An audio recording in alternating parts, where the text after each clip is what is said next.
8489페이지 펴보시면 하단에 3장 21절로 24절 내용이 나옵니다. 이 내용이 어떤 내용이냐면 형제 미워함을 알려주는 내용입니다. 즉 무슨 내용이냐면 적그리스도의 정체를 우리가 어떻게 알 수가 있느냐, 뭘 보고 적그리스도의 정체에 대해서 우리가 파악할 수 있는가, 그 가운데 하나가 형제 미워하는 것이 적그리스도의 특이한 현상 중에 하나다.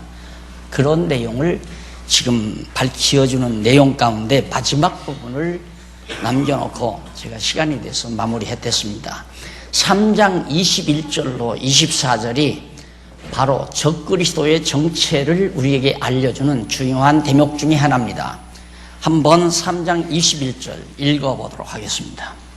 3장 21절에 보면, 사랑하는 자들아, 만일 우리 마음이 우리를 책망할 것이 없으면 하나님 앞에서 담대함을 얻고 무엇이든지 구하는 바를 그에게 받나니, 이는 우리가 그의 계명들을 지키고 그 앞에서 기뻐하시는 것을 행함이라. 우리 사랑하는 모든 형제들, 사랑하는 우리 성도들이 우리 마음이 늘 책망을, 내가 나 스스로를 책망할 것이 없다면 마음이 담대해진다. 그리고 하나님 앞에 간구하는 것을 그대로 받을 수 있다, 이 말이죠. 기도 응답이 된다, 이 말입니다. 이 말은 인간이 욕심을 품으면 마음이 평안하지를 않습니다. 늘 불안하고 욕심이 채워지기를 원하는 마음을 가지고 있기 때문에 사악한 생각이 자꾸 들어가요. 그래서 기도를 할 때에도 자기 욕심을 구하는 거죠. 내가 원하는 대로, 나 좋은 대로 해달라고 구하니까 그건 안 이루어지고, 하나님께서 주신 선한 마음, 평안한 마음을 가지고 하나님 앞에 구하면 그건 반드시 이루어지게 되어 있잖아요. 평안할 때 하나님께서 우리 안에 소원을 주어요. 간절한 소원을. 그런데 이 소원이 하나님을 기쁘시게 하는 소원이란 말입니다. 어떻게 하면 나를 기쁘게 할까가 아니라 어떻게 하면 하나님을 기쁘시게 할까 하는 그런 생각을 가지기 때문에 결국 소원도 어떻게 하면 하나님을 기쁘시게 할까 하는 소원을 가지다 보니까 그건 반드시 이루어지게 되어 있잖아요. 하나님 기쁘신 대로 모든 일을 이루어가는 거니까, 거기 때문에. 그런데 그의 계명은 이것이다. 그러니까 하나님이 기뻐하시는 계명이 뭐냐, 하나님이 우리에게 하라고 하신 계명이 뭐냐면, 곧 그 아들 예수 그리스도의 이름을 믿고, 예수 그리스도를 믿고 그가 우리에게 주신 계명대로 서로 사랑할 것이다, 그 말입니다. 성도가, 그리스도 안에 있는 성도들이 서로 사랑하라는 것이 하나님이 기뻐하시는 일이다. 예를 들면 하나님이 나를 사랑해라, 나를 경외해라. 하나님은 우리가 하나님을 사랑하고 하나님을 경외하고 관계없이 하나님은 자충족하신 분이에요. 하나님은 만족하신다, 이 말이죠. 그러니까 하나님이 기뻐하시는 일이 뭐냐면 우리 성도들끼리 서로 사랑하는 것이 바로 그것이 하나님이 기뻐하시는 뜻인데, 이걸 행하는 것이 하나님이 원하시는 일이고 하나님이 우리에게 명하신 계명이다라는 얘기입니다. 그러면서 그의 계명은 이것이니 곧 그 아들 예수 그리스도의 이름을 믿고, 그리스도 안에서 예수 그리스도를 믿으면서 그가 우리에게 주신 계명대로, 하나님께서 우리에게 주신 계명대로 우리 성도가 서로 사랑하는 것이다. 그의 계명들을 지키는 자는 주 안에서 거하고, 우리가 어떻게 주님 안에 거하는 걸 알 수가 있나? 주님 안에서 우리 성도들이 서로 사랑하면 우리는 그리스도 안에 거하는구나, 이걸 알 수가 있다, 이 말이죠. 거하고, 주는 저 안에 거하시나니, 예수 그리스도는 우리 안에 거하시고 우리는 주 안에 거하고 우리에게 주신 성령으로 말미암아 그가 우리 안에 거하시는 줄을 우리가 아느니라. 결국 우리 안에 성령이 거하시고 우리가 성령 안에 거하고 그리스도 안에 우리가 거하고 그리스도가 우리 안에 거하는 걸 뭘로 아는가? 서로 사랑하는 것으로 안다고 말이에요. 서로 사랑하는 것으로. 그래서 형제를 미워하는 것이 적그리스도의 하나의 정체성이에요. 적그리스도를 쉽게 알아보려면 그리스도를 대적하는 일이죠. 적그리스도라는 게 뿔 달리고 흉측하게 생기고 그렇게 생각하면 안 됩니다. 그리스도를 대적하는 일, 그리스도의 뜻을 거역하는 일, 그게 바로 적그리스도라고 합니다. 그리스도를 대적하는 일이. 그러니까 그리스도께서는 우리가 서로 사랑하라고 그랬는데, 우리가 서로 사랑하지 않은 것은 그리스도를 대적하는 일 아니겠어요? 그래서 적그리스도의 정체 중에 두드러지게 나타나는 것이 자꾸만 같은 형제를 미워한단 말입니다. 증오하고 미워하고. 그러면 이건 왜 그러는가? 저 사람이 내 욕심, 내가 원하는 대로 안 해주니까 미워하는 거예요. 그러니까 자기 욕심대로 남을 끌어들이려고 하면 결국은 남을 미워하게 돼요. 그 사람이 말을 잘 안 들어주니까. 그래서 우리가 내 마음대로 하겠다, 네 마음대로 하겠다가 아니라 주님이 기뻐하시는 일이, 무언가를 찾는 일이 우리 성도들이 가장 슬기로운 일이죠. 그러니까 우리가 서로 사랑하는 것이 바로 주님이 기뻐하시는 일이고, 그것이 주님께서 우리에게 명하신 계명이다. 자, 이렇게 해서 3장 마지막 절까지 적그리스도의 정체에 대해서 우리가 알아봤습니다. 그 다음 이제 4장부터는 뭐냐? 적그리스도를 배격을 하려면 그리스도, 다시 말해서 예수 그리스도에 대해서 정확히 알아야 되잖아요. 적그리스도를 배격하려면. 그래서 그리스도가 누구냐? 하나님의 아들이다 이 말이죠. 왜 그러냐면 당시에 예수가 하나님의 아들이라는 것을 믿지 아니하는 대적자들이 있었어요. 그들이 바울이 가서 복음을 전하면 계속 따라다니면서 반대를 하고 예수를 하나님의 아들로 믿지 못하게 만들고 그리스도로 믿지 못하게 만드는 그런 적그리스도의 세력들이 무수히 있었다 그 말이에요. 그래서 그런 자들을 향해서 하나님의 아들 예수라고 하는 이 사실을 우리가 확인을 해야 하나님의 아들이다. 예수는 누구냐? 하나님의 아들이다. 이걸 우리가 확고하게 확신을 가지고 믿어야 대적자들을, 적그리스도를 배격할 수 있다는 말입니다. 예, 예수를 하나님의 아들로 믿으면, 그 하나님의 아들 안에 살면 우리가 서로 사랑하게 되고, 서로 사랑하는 사이에서는 그리스도 안에 우리가 거하고 우리가 그리스도 안에 거하고, 이래서 완전히 그리스도와 우리가 한 유기적 실체, 교회를 이루어가는 아름다운 결과를 맺어온다 이 말이에요. 그런데 형제를 미워하게 되면, 왜 미워하는가? 하나님의 아들이라는 걸 믿지 아니하니까. 예수가 하나님의 아들이라면 우리가 예수 그리스도를 믿음으로 말미암아 우리들도 하나님의 아들이 된 거거든요.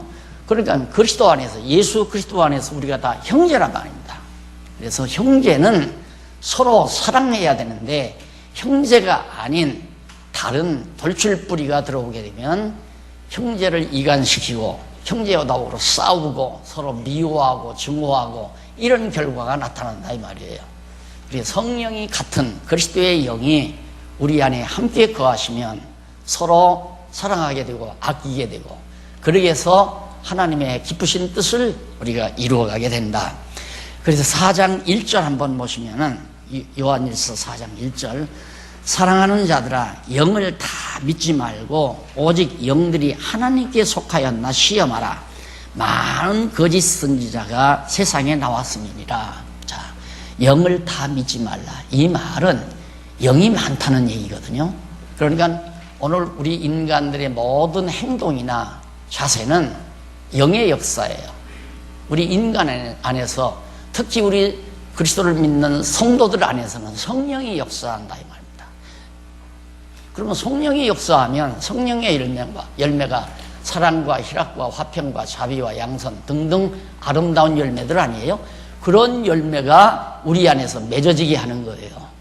그런데 성령이 역사하지 아니하면 그 반대 현상이 나타, 미움과 증오와 시기와 질투와 험담과 거짓과 이런 것들이 계속해서 꼬리를 물고 나와요. 그건 두말할 것 없이 악령이 역사하는 거죠. 성령의 역사가 아니라 이 말입니다. 그러니까 베드로도 그냥 예수님에게 대칭찬을 받아요. 주는 그리스도시요 살아계신 하나님의 아들이다. 그러니까 예수님께서 엄청 베드로를 칭찬을 했는데, 예수님 곧 죽으신다니까 그리하지 말라고 말리잖아요. 그러니까 바로 사탄이에요. 네 속에 지금 사탄이 들어갔다 이 말이에요. 그러니까 우리 안에도 사탄이 들어왔다 나갔다 그럽니다. 그럼 내 안에서 성령의 역사나 사단의 역사나는 쉽게 알 수 있잖아요. 남 미운 마음이 생기면 그건 무슨 악령이 들어온 거고요. 거짓말을 자꾸 하게 되면 그건 거짓령이 들어간 거고요. 그래서 영을 다 믿으면 안 돼요. 우리가 다 그리스도 안에서 살면 다 같은 성령으로 거듭났어요. 성령으로 거듭났지만 우리가 하나님의 말씀으로 무장하지 아니하면 내 안에서 성령이 역사하는지 악령이 역사하는지도 모르고 영분별을 못하는 거예요. 아이고, 내가 오늘은 악령의 종로로 됐구나. 난 미워하고 증오하고 거짓말 막 짓거리가 됐으면 아, 내가 거짓령에 사로잡혀 오늘 살았구나. 그렇게 알아야 할 거 아니에요. 근데 그걸 아니야, 나는 거짓령이 아니야. 이거 성령의 역사로 이러는 거야. 내가 성령의 역사로 저 사람은 못됐으니까 내가 미워해야 되고, 저 사람은 저주를 해야 되고, 저 사람은 내가 어떻게든지 주저앉혀야 돼. 이렇게 미움과 증오가 자꾸 차오른다는 것은 악령이 계속해서 그 마음에서 주관한다는 얘기거든요. 성령이 주관하면 그런 마음을 먹었다가도 깜짝 놀라죠. 아이고, 내가 왜 이래? 내가 왜 이렇게 미운 마음이 들어가서 얼굴이 푸르륵 내 이게 왜 이럴까? 정말 왜 이럴까? 뭐 그렇게 구태여 어렵게 생각하고 바로 악령이 내 안에서 역사했구나. 이렇게 생각하면 돼요. 악령이.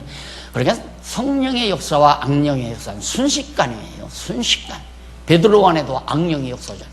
이 사탄아 불러가라 그러잖아요. 오늘 우리도 정말 거짓 영에 사로잡혀서 적그리스도 역할을 하는 자들이 많이 있으니까 예수를 아들로 시인한다면은 그건 하나님의 아들을 예수로 믿는 사람은 적그리스도를 대적할 수 있는 거다 이거예요. 그래서 적그리스도를 배격하기 위해서는 우리가 철저하게 복음 진리를 통해서 예수가 하나님의 아들임을, 그럴 수밖에 없죠.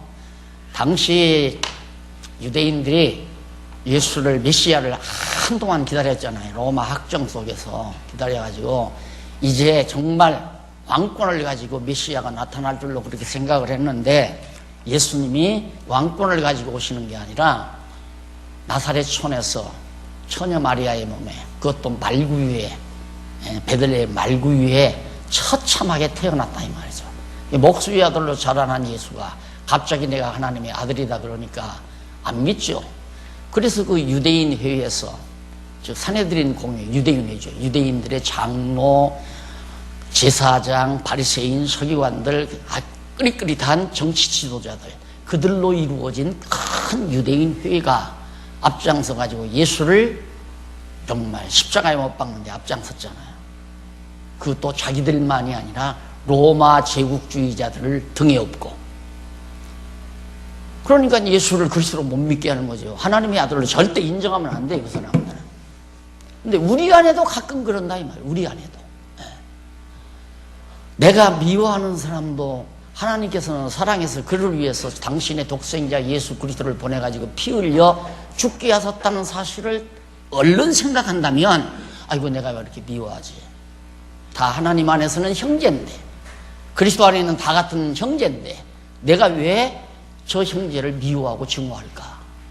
얼른 생각해야 되는데 그 영분별을 제대로 못하니까 여전히 남 미워하고 증오하고 시기하면서도 여전히 나는 성령이 역사한다고 생각하는 거죠.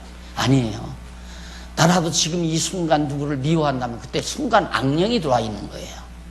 내가 이렇게 강의를 하다가 어느 집사님이 참 얄궂게 굴어요.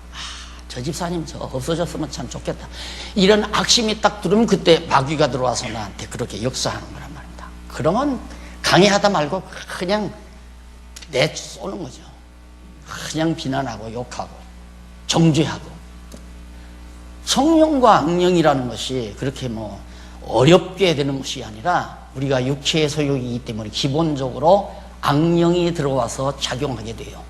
그래서 그 악령의 역사를 보고 자꾸 영성 한국교회가 그런 게 많거든요. 악령이 들어와서 역사하는데도 그게 영성이 강하다, 성령의 역사가 강하다 이거예요. 아니에요. 성령의 역사는 성경에 명시되어 있어요. 그 열매가 사랑과 희락과 화평과 자비와 양선.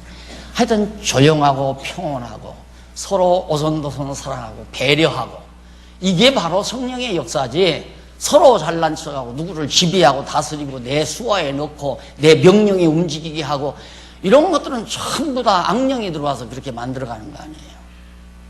그런 거니까 예수 그리스도를 하나님의 아들로 인정하는 자는 바로 예수를 아들로 시인해야 된다. 아들로 시인하면 피 흘려 하나님의 아들 만들어준 형제들을 사랑할 수밖에 없잖아요. 같은 형제니까 그리스도 안에서. 그래서 알지니 곧 예수 그리스도께서 육체로 오신가. 그 2절에 보십시다. 하나님의 영은 뭘로 아는가? 하나님의 영은 이것으로 알지니 곧 예수 그리스도께서 육체로 오신 것을 시인하는 영마다 하나님께 속한 것이다. 예수 그리스도를 육체로 오셨다. 하나님께서 육신의 몸을 입고 아들 예수 그리스도를 세상에 보내셨다고 믿는 영은 그건 하나님의 영이죠. 그건 하나님의 영. 그래서 예수를 시인하는 영, 이것이 진짜 영이기 때문에 예수를 그리스도로 믿지 아니하고 하나님의 아들로 받아들이지 아니하는 자들은 적그리스도의 행태다라는 얘기예요. 그래서 예수를 시인하지 아니하는 영마다 하나님께 속한 것이 아니니 이것이 곧 적그리스도의 영이니라.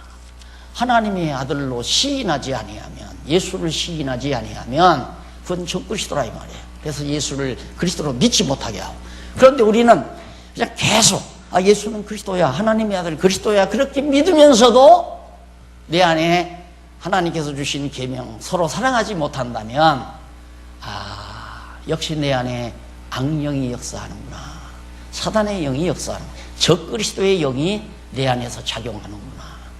그래서 하나님의 교회를 시끄럽게 만들고 하나님의 교회를 정말 소란스럽게 만들고 서로 싸우게 만들고 서로 다투게 만들고, 이것이 다 악령이. 왜?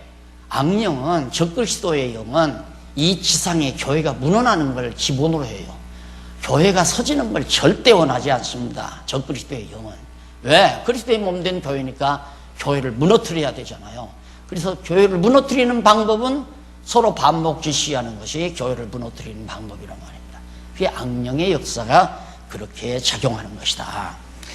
그러면서 그리스도의 영이니라 오리라 한 말을 너희가, 적그리스도가 온다고 예수님께서도 말씀했지만은 이미 들었거니와 이제 벌써 세상에 있느니라. 이 당시 요한 사도가 이 서신서를 쓸 때에 벌써 이 적그리스도가 나타났다고 말이에요. 그럼 그때 나타나고 없어질 아니에요. 세상 끝날까지 계속됩니다. 이 적그리스도의 역사는 세상 끝날까지, 주님 오시는 날까지. 그래서 막판에는 주님 오시기 직전에는 교회가 없어져 버려요. 이 지상에 완전히 교회가 없어져 버려요. 전혀. 그리고 적그리스도가 음녀죠. 이 음녀 권세가 짐승과 야 앞에서 온 세상을 거머쥐게 됩니다. 그때 예수님께서 적그리스도를 다 처단해버리고 승리를 선언하시게 되는 거죠. 자, 이렇게 해서 이 지상에 교회가, 주님의 몸된 교회가 있는 한 적그리스도는 교회 안에 언제나 침투해 들어와 있다. 적그리스도는 언제나 적그리스도의 영이 성도들의 마음을 노리고 있다. 언제 들어가는가? 조금이라도 마음속에 아이고 저 미워 죽겠네, 이 마음 들어가면 옳다 그러고 싹 들어가는 거죠. 그래서 쑥 들어가서 그냥 밤새면 이래서 믿고 저건 이래서 믿고 저건 이래서 좋고 저건 망해야 되고 저건 없어져야 되고, 이런 사악한 생각을 계속해서 밤새고 하게 돼요. 그래서 온갖 음모를 꾸며내고 온갖 거짓을 자아내서 어떻게든지 상대를 멸망시키려고 하는 그런 행태를 이 적그리스도의 영이 우리 성도들 안에서 작용한다 이 말이에요. 그래서 우리 성도들은 내 마음 가운데 어두운 생각이 들어오거든 소스라치게 놀라야 돼. 내가 왜 이럴까? 내가 왜 저 사람을 미워할까? 저분도 예수님께서 피 흘려 죄를 사해 주신 하나님의 아들인데 나도 하나님의 아들이고 저분도 하나님의 아들인데 내가 왜 미워해? 미워할 이유가 없다. 내가 미운 마음이 생기는 것은 악령이, 어두운 영이, 적그리스도의 영이 내 안에서 작용하기 때문이다 라는 얘기입니다. 자, 이렇게 해서 이제 들었거니와 이제 벌써 세상에 나타났다라고 전하자, 적그리스도가 나타났다고 확인시켜 주잖아요. 4절에 한번 보십시다. 4절부터 그 이하 6절까지는 교재가 9496페이지 하단에 보면 4장 4절로 6절에 하나님께 속해 대적자를 이기고 말씀 듣는 것을 알려줌. 그러면 우리가 이 대적자, 적그리스도를 배격하는 유일한 방법이 뭐냐? 하나님께 속해야 돼요. 하나님 안에 살아야 된다. 이 하나님께 속해서 대적자, 적그리스도를 이겨야 돼요. 적그리스도에게 넘어가면 안 된단 말입니다. 적그리스도를 이기고 계속해서 누구 말? 하나님의 말씀을 들어야죠. 계속해서 하나님의 말씀. 사람도 그렇습니다. 친구가 10명이에요. 친구가 10명인데 인간이기 때문에 삼각관계가 있을 수 있잖아요. A라는 친구가 C라는 친구를 미워해요. 그런데 B라는 친구는 C라는 친구를 좋아해요. 그러면 어떻게 해서 자꾸 A라는 친구가 C라는 친구를 불러가지고 계속 같이 다니면서 얘기합니다. 앉았을 때나 섰을 때나 걸어갈 때나 알 것 없이 계속 그 C라는 친구가 아주 못됐어. 어떻고 언제 너희들은 뭐 아주 나쁜 사람이라고 욕을 하더라. 이래가면서 계속 며칠만 가면 원수가 돼버려요. 그냥. 그래서 누구 말을 듣고 사는가가 굉장히 중요합니다. 사람 말 들으면 안 돼요. 사람 말은 언제나 자기 이권이 이면에 깔려 있어요. 자기 좋은 대로. 이렇게 되면 참 나는 좋겠다. 이런 이면이 깔려 있기 때문에 언제나 그게 묻어나와요. 사람 말은. 그러나 하나님의 말씀은 그런 게 없잖아요. 순수하잖아요. 깨끗하잖아요. 그래서 하나님의 말씀은 계속 들어야 돼요. 사람 말 들으면 안 돼요. 사람 말 들으면. 사람은 언제, 이 박용기도 언제 마귀짓 할지 몰라요. 순간이에요. 마귀짓 하는 건. 악령이 딱 들어와버리면, 적그리스도의 영이 딱 들어와버리면 벌써 사람을 이간 붙이는 일부터 하잖아요. 뱀 보세요. 뱀의 에덴 동산에 가서 하나님과 하와를 이간시키잖아요. 사람과 사람 사이를 이간시킨다는 것은 악령, 적그리스도의 영임에 그건 틀림없는 겁니다. 확실하고 분명한 거예요. 이간시키는 일은. 그게 뱀의 기능이거든요. 짐승권세의 기능, 거짓 영들의 기능. 그래서 이 화합은 안 그래요. 어떻게든 화합하게 하고 서로 이해하게 만들고 서로 사랑하게 만드는 것은 하나님의 말씀이고요. 그래서 여기 하나님의 말씀을 듣고 살아야 되는 걸, 그걸 강조합니다. 한번 읽어보십시다. 자녀들아, 너희는 하나님께 속하였고 또 저희를 이겼나니, 적그리스도를 이겼다. 대적자들을 이겼나니 이는 너희 안에 계신 이가 세상에 있는 이보다 크십니다. 어떻게 해서 너희들이 적그리스도를 이겼느냐? 너희들이 이긴 이유는 너희가 이긴 것이 아니라 그 이유는 너희 안에 계신 이가, 즉 성도들 안에 있는 이는 예수 그리스도가 우리 성도 안에 있잖아요. 그리스도의 영이, 성령이 우리 안에 있단 말입니다. 그 성령이 세상에 있는 이보다, 세상에 있는 적그리스도보다 훨씬 강하기 때문에, 적그리스도보다 강하다 그 말이에요. 누가? 우리 안에 계시는 성령께서, 우리 안에 계신 성령으로 오셔서 계신 예수 그리스도께서 적그리스도보다 훨씬 강하기 때문에, 그래서 너희는 적그리스도에 빠져들지 않고 이긴 것이다. 그러면서 저희는 세상에 속한 거로 세상에 속한 말을 하며 세상이 저희 말을 듣느니라. 당연하죠. 세상에 속한 이 적그리스도들은 세상에 속한 영이에요. 그러니까 세상에 속한 말을 하니까 세상에 잘 들어요, 그건. 그러나 하나님의 말씀은 세상에 속한 말이 아니잖아요. 또 함부로 얼른 들을 수도 없고, 성경을 통해서만이 하나님의 말씀을 들으니까.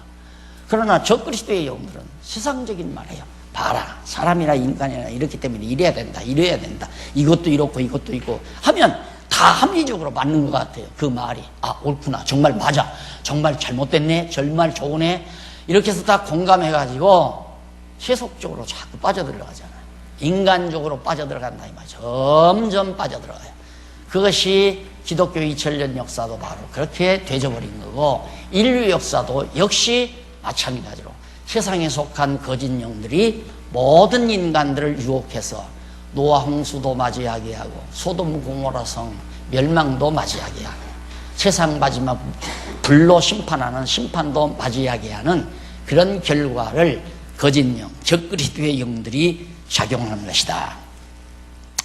그래서 하나님께 속하였다면 하나님의 말씀을 들어요. 그러니까 우리 영들 쉽게 분별할 수 있잖아요. 성경을 읽다가 성경을 배우다가 아이 맞다.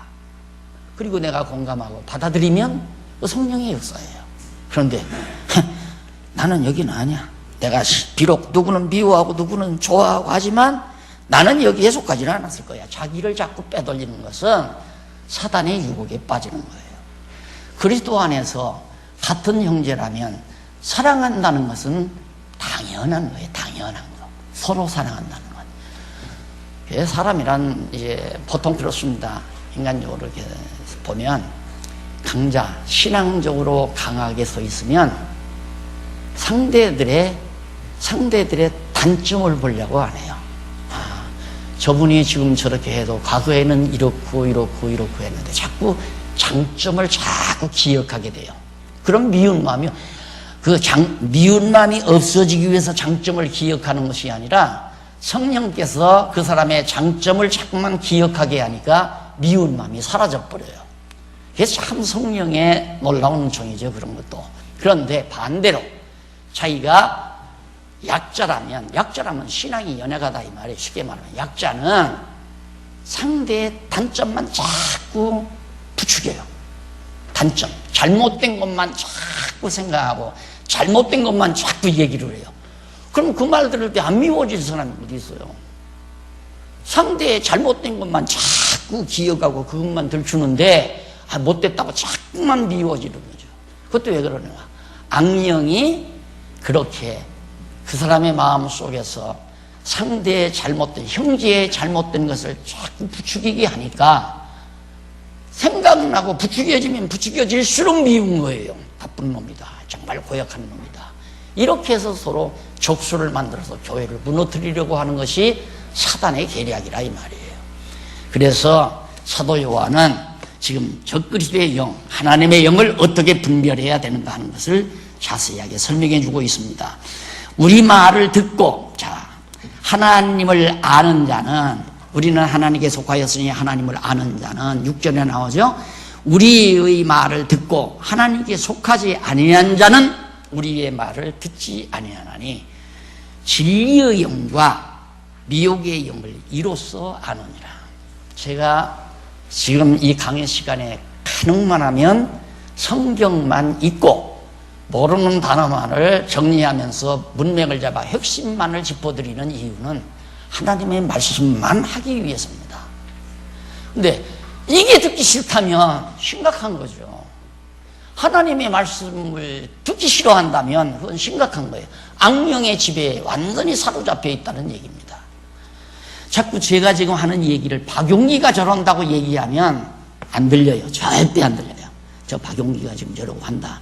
박용기가 하는 말이 아니라 나는 성경에 있는 말을 풀어서 여러분들에게 핵심을 짚어드리는 거 아니겠어요? 자, 7절로부터 계속해서 틀림없죠. 하나님께 속해 대적자를 이기고, 하나님께 속해야 대적자를 이기고 말씀을 듣는 것. 그 사람들은 하나님의 말씀을 잘 듣는단 말입니다. 4장 7절로 10절에 98페이지입니다. 9498페이지 상단에 보면 4장 7절로 10절에 보면 하나님께 속한 사랑을 독생자 보내 나타낸 것을 알려준다.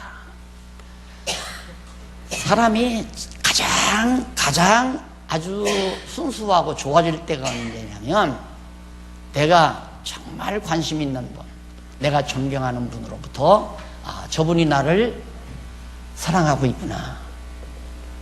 이걸 깨달을 때 굉장히 기쁘고 즐겁지 않겠어요? 그때는 악기가 마음속에서 다 없어져 버립니다. 악한 마음이 싹 사라져 버려요. 사랑받고 싶은 대상으로부터 사랑이 확인될 때. 그런데 하나님께서 당신의 독생자 예수 그리스도를 보내가지고 피 흘려 십자가에 못 박혀 죽게 하심으로 하나님이 우리를 사랑한다는 확증을 해준 거예요. 그러면 여러분 자녀 키워봤지만은 자녀들을 키우다가 큰아이가 공부를 참 잘해왔어요. 그럼 큰아이를 칭찬하고 큰아이를 두둔하고 큰아이에게 가까이 하는 걸 보면 바로 동생이 시기 질투해서 짜증을 부립니다. 당연한 거 아니겠어요? 또 동생이 공부를 잘해와서 동생에게 칭찬을 하고 동생에게 부모가 관심을 보이면 언니가 짜증을 부려가지고 나중에 동생하고 싸우게 됩니다. 그러나 두 자녀들이 어머니 아버지가 자기들을 사랑한다는 확증만 떨어져 버리면 둘이 절대 싸우질 않아요. 절대 싸우지 않고 평안하게 즐겁게 기쁨으로 형은 언니는 동생 사랑하고 동생은 언니 따르면서 화목하면서 살아가게 된다 이 말이에요. 교회도 마찬가지예요. 하나님의 사랑을 확인 못 받은 자들이 짜증이 나서 형제를 미워하는 거지, 하나님의 사랑을 확증받았으면 누구 미워할 사람이 있어요? 설령 미운 짓을 해도 뭔가 이해를 하고 그걸 소화를 하면서 짜증이 그치기를 바라고 격려해주고 부추겨주고, 그게 사랑을 깨달은 자의 성숙된 자의 자세 아니겠어요? 문제는 하나님의 사랑에 달려있어요.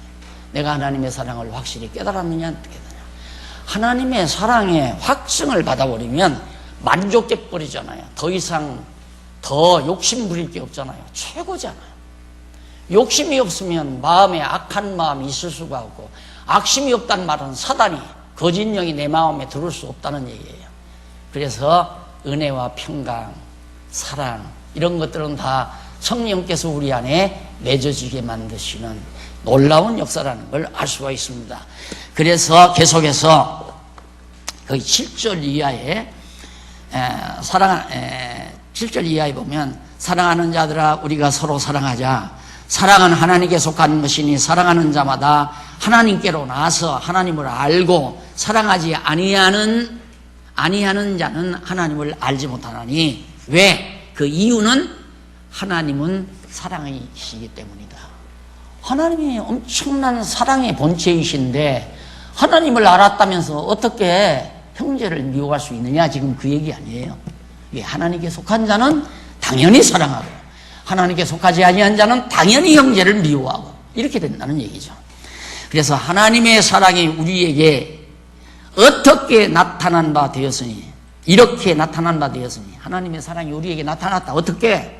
이렇게 나타났는데, 하나님이 자기의 독생자를 세상에 보내심은 저로 말미암아 우리를 살리려 하심이니라. 왜 예수 그리스도를 육신을 입으시고 세상에 보냈는가? 우리를 살려주려고. 사랑은 여기 있으니 우리가 하나님을 사랑하는 것이 아니요 오직 하나님이 우리를 사랑하사 우리 죄를 위하여 화목제물로 그 아들을 보내셨습니다. 우리가 하나님을 사랑하는 게 아니에요. 하나님이 우리를 엄청 사랑하다 보니까 그 사랑을 깨닫고 우리도 하나님을 사랑하게 되는 거죠. 피동적이에요. 우리가 하나님을 사랑하는 건 피동이고, 하나님이 우리를 사랑하는 건 능동적이고 주권적이고, 하나님이 우리를 사랑해서 그 사랑의 힘으로 사랑을 깨닫고 하나님을 사랑하게 만드시는. 그런데 유교적인 원리는 그렇습니다.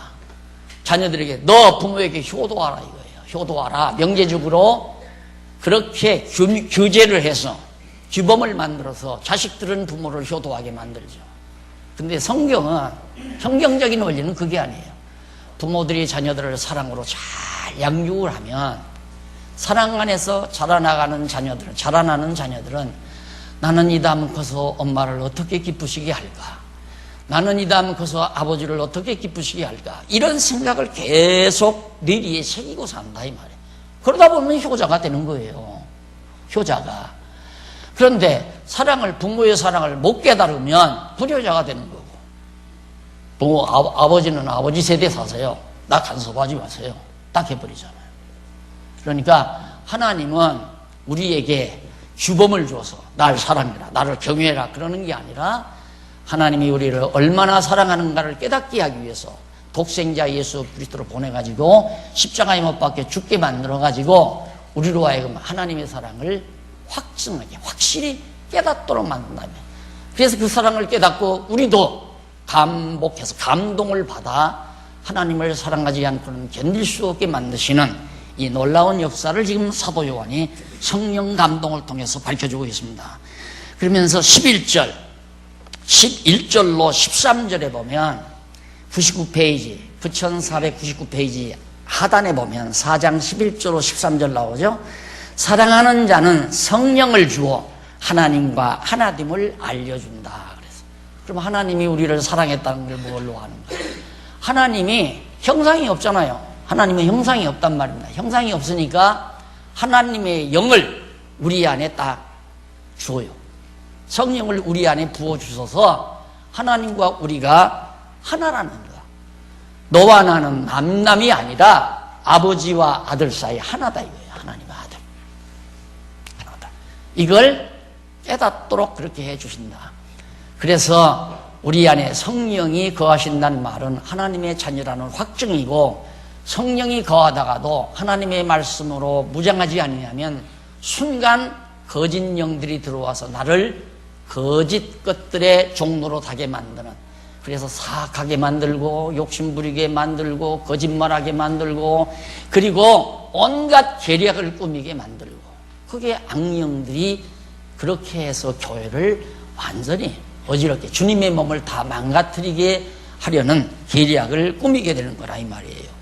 그래서 하나님께서 우리를 사랑한 것을 그리스도 십자가로 확인시켜주고 그걸로 끝낸 것이 아니라 그리스도가 승천하셔서 보혜사 성령 보내잖아요. 왜? 우리 안에 거하게 하려고. 왜 우리 안에 거하게 하려고? 하나님과 우리는 하나다라는 사실을 알게 하기 위해서. 그래서 11절 사랑하는 자들아, 하나님이 이같이 우리를 사랑하셨은즉 아들도 보내고, 아들을 보내서 사랑을 확인하셨은즉 우리도 서로 사랑하는 것이 이건 당연한 거예요. 마땅한 거예요. 미워하지 말고 서로 사랑하는 게 마땅하다 이 말이에요. 근데 우리들이 이제 우리가 만약에 이 성경을 잘 모르면 그냥 미워하는 것도 미운 짓 하는데 어떻게 미워해요? 부모가 자식 미워하면서 당연하게 생각하잖아요. 여러분 롯데그룹 지금 보잖아요. 아버지하고 둘째 아들하고 지금 완전히 재판 벌어지고 막 고소고발하고 난리치잖아요. 아들과 아버지인데도 그 악령들이 그렇게 다 서로 시기 질투하게 하고. 왜? 그러면 재산 덩어리가 있으니까. 엄청 큰 재산 덩어리 아니에요. 그래서 언제나 우리 성도들이 지혜로움은 돈 있을 때 조심해야 되고, 사람 많이 모였을 때 조심해야 됩니다.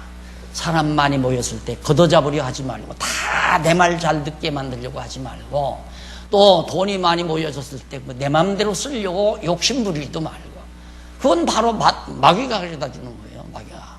그건 다. 그러니까 그 아름다운 가문이, 롯데그룹 가문이 완전히 망가져 버리잖아요. 그래서 거기 보면 마땅하다. 당연히 서로 사랑하는 것이 마땅한데, 어느 때나 하나님을 본 사람이 없으되 만일 우리가 서로 사랑하면 하나님이 우리 안에 거하시고 그의 사랑이 우리 안에 온전히 이루느니라. 우리 성도가 서로 사랑하는 것 이상 아름다운 게 없습니다.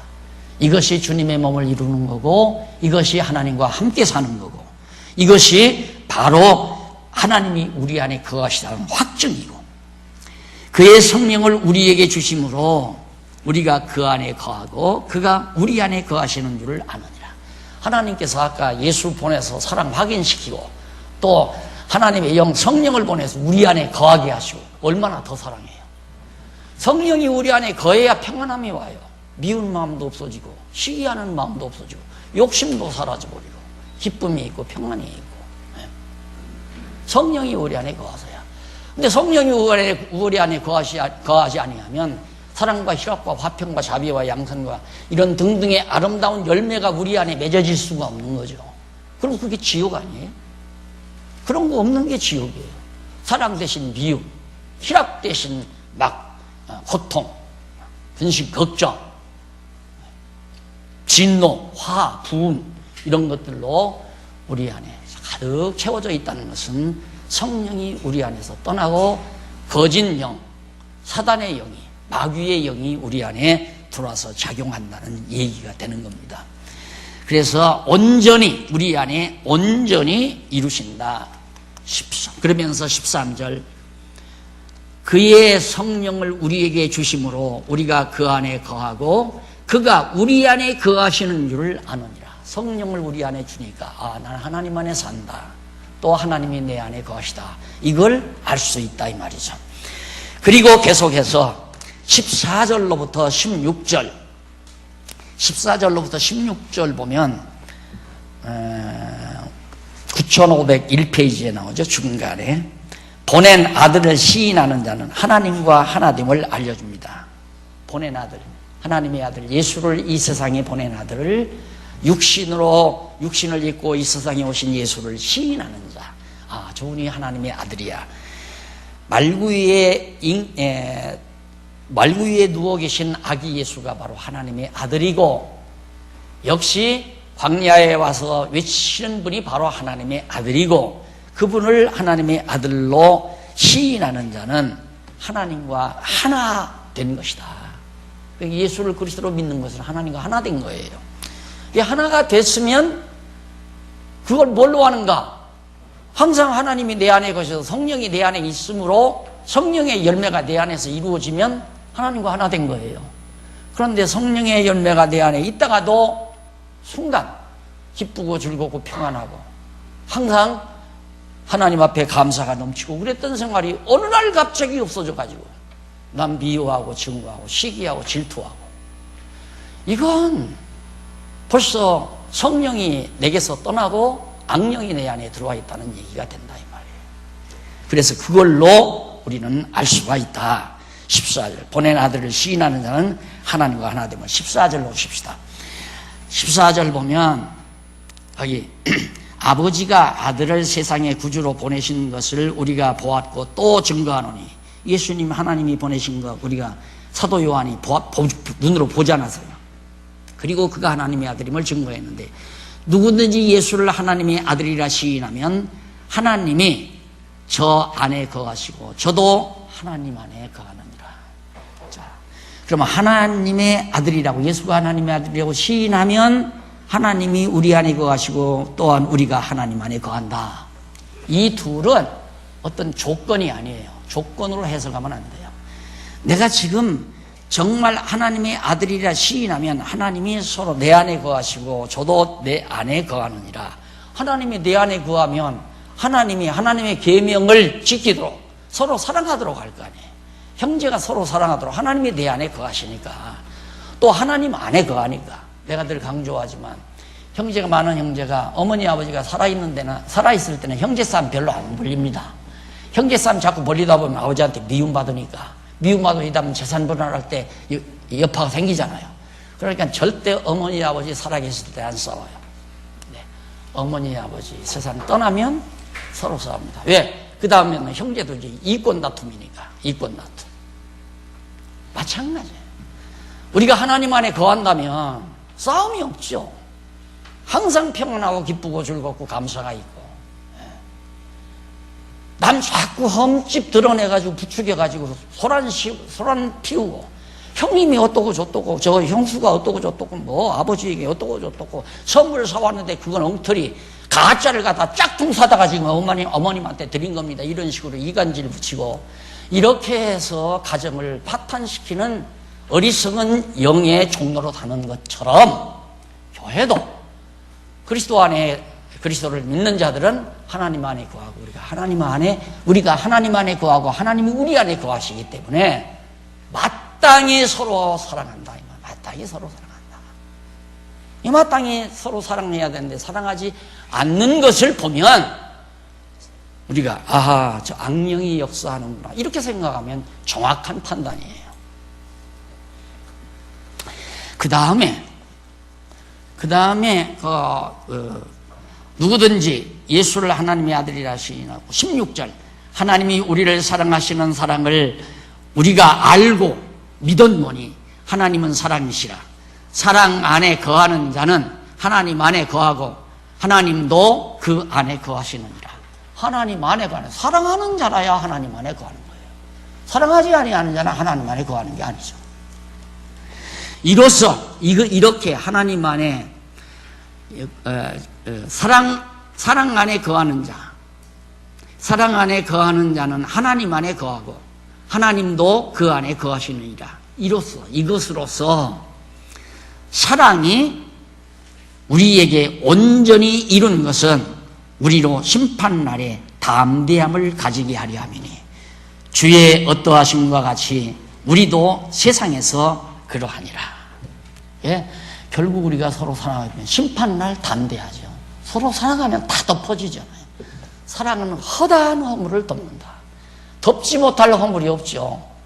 사랑으로서 못 덮는 허물 하나가 있다면 그건 예수를 그리스도로 믿지 아니하는 죄는 그건 덮을 수가 없어요. 근데 예수를 그리스도로 믿지 않는 것은 사랑하지 않는 거기 때문에 그것도 성립이 안 되지만 용서되지 못할 죄는 예수를 그리스도로 믿지 않는 죄밖에는 없어요. 사랑은 모든 허물을 덮어버린다 이 말이에요. 덮어. 근데 그것을 자꾸 들추어낸다는 것은 악령의 역사죠. 사단의 역사. 그래서 자 여기 계속해서 보면 이로써 사랑이 우리에게 온전히 이룬 것은 우리로 심판날에 그렇게 다 이제 담대하게 하려고 그랬다. 그러면서 18절 17절까지 세상에 그러하니라 하고 마쳤는데 그 다음 4장 여기 17절 나오잖아요. 이제부터는 예수를 아들로 시인하는 자는 하나님 안에 거하고 우리가 하나님이 내 안에 거하고 그래서 우리가 형제를 사랑하게 되고 마땅히 사랑하게 되고 그런 거고 그 다음 아들을 믿으며 역시 또 사랑한다 이 말이에요. 결국 아들을 믿으며 사랑하는 것이 하나님의 아들이 예수이기 때문에 예수가 하나님의 아들이기 때문에 아들을 하나님의 아들로 믿고 서로 사랑하게 된다. 그것이 4장 17절로부터 5장 8절까지 계속 소개됩니다. 조금 시간 남았는데 조금만 더 하시고 거기 보면 17절로 18절 4장 17절로 18절 보면 사랑함으로 심판날에 두려움이 없게 될 것을 알려줍니다. 당연하죠. 하나님도 우리를 사랑하기 때문에 다 잊어버린다고 그랬어요. 우리의 모든 허물을 기억지 않는다고. 사랑하는 자들은. 그러듯이 우리도 하나님 앞에서 형제를 사랑하게 되면 형제 다 허물 있잖아요. 허물 없는 사람이 어디 있어요. 허물 없는 사람만이 남의 허물을 들추어내는 거예요. 그러니까 예수님이 그랬잖아요. 현장에 죄인, 가늠한 여인을 데리고 오니까 그냥 머리 숙이고 땅에다가 이렇게 글씨를 쓰면서 죄 없는 자는 돌로 쳐라. 아무도 치는 자가 없잖아요. 칠 수가 없죠. 어떻게 남을 돌로 쳐요? 어떻게 자기가 심판줄 자리에 앉느냐 이 말입니다. 다 덮어버려야 돼요. 무조건 다 덮어버려야 돼요. 다 덮어버리는 것이 사랑이다. 이 사랑을 하는 자가 심판날에 넉넉히 두려움을 가질 필요가 없다. 견뎌내는 거죠. 왜? 하나님이 우리를 사랑하시기 때문에 다 덮어버리잖아요. 어느 분이 아기를 데리고 들어왔어요. 그런데 그냥 이쁘다고는 저는 했어요. 이쁘다고는 했는데 아마 사람들이 보면 뭐가 어떻고 다 지적할 거예요. 그러나 아기는 이쁘잖아요. 아름답게 보면 다 아름다운 거예요. 근데 하나하나 뜯어놓고 보면 눈이 너무 크다든가 쌍꺼풀이 없다든가 콧날이 납작하다든가 입이 삐뚤어졌다든가 별의별 흠집 다 드러낼 수 있죠. 흠집을 보는 건 사랑이 아니고 아름답게 보는 것은 사랑입니다. 그래서 그리스도 안에서 사랑 이거 외에는 하나님의 사랑을 우리가 깨달았다고 확인할 수가 없습니다. 내가 하나님 안에 산다고 장담할 수도 없고 내가 사랑하지 아니하는 한 어떤 허물이라도 다 덮을 수 있는 그런 마음이 내가 가지고 있다면 그건 하나님이 내 안에 계시구나. 내가 어떻게 이런 마음이 생겼을까? 자기 마음이 아니에요. 하나님의 영이 우리 안에 와서 그런 마음을 갖게 만들어 주시는 거죠. 그 다음 19절로 21절에 보면 형제를 미워하면 하나님을 사랑할 수 없는 것을 알려주는 내용이 나옵니다. 거기만 읽고 끝내십시다. 19절 한번 보십시다. 우리가 사랑하면 그가 먼저 우리를 사랑하셨습니다. 하나님이 우리를 사랑했기 때문에 내가 사랑하게 됐다. 누구든지 하나님을 사랑하노라 하고 그 형제를 미워하면 이는 거짓말하는 것이니 보는 바 그 형제를 사랑치 아니하는 자가 보지 못하는 바 하나님을 사랑할 수가 없느니라. 하나님 말씀입니다. 성령의 말씀입니다.